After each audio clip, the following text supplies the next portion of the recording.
Dia ampivaliana sy ampitiavana indray tompolasy tompovady no androsoana an-dokatranao amin'ny alalan'ny fandaharana meteo manolotra ny arahaba. Rakodraoana ny faritra eto Madagasikara amin'izao fotoana izao afa-tsy amin'ny ilany avaratra andrefaniny no somary mazavazava ny lanitra dia mbola ny ala izay hatrany no mandrafitra ny toetrandro eto amin'ny nositsika.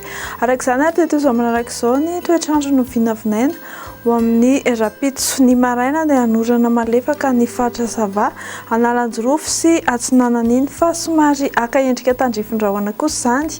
Ny any amin'ny faritra Atsimo andrefana sy Androy, Andrahoana na Andrahoana vitsy ny andro ny amin'ny faritra sisa fa aorian'ny fisavan'ny Andianjavona vao maraina amin'ny atitandy.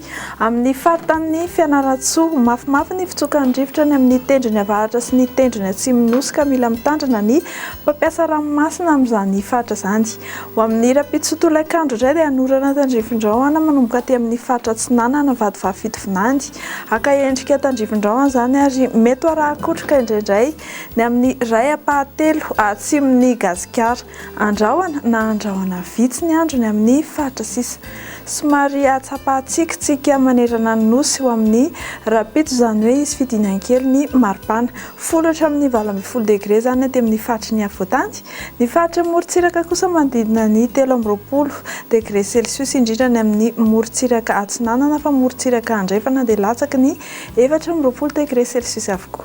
Ho amin'ny rapitso tolakandro iray dia 13 degré ny maripana ambony indrindra no tombatombanana ny amin'ny faritra Boeny sy Betsiboka. Ny aty amin'ny atitany 12 na 12 degré ny any amin'ny tendrony avaratry Gasikara dia 7 hatramin'ny 13. Ho anareo any atsimo any kosa dia manodidina 17 hatramin'ny 18 degré celsius.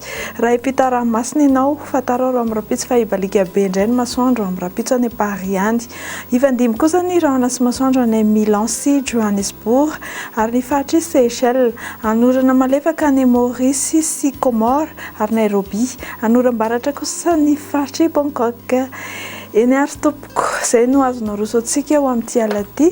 Mirary soanao hatrany ary manome fotoananao ny tenako amin'ny rapitso indray. Veloma tompoko.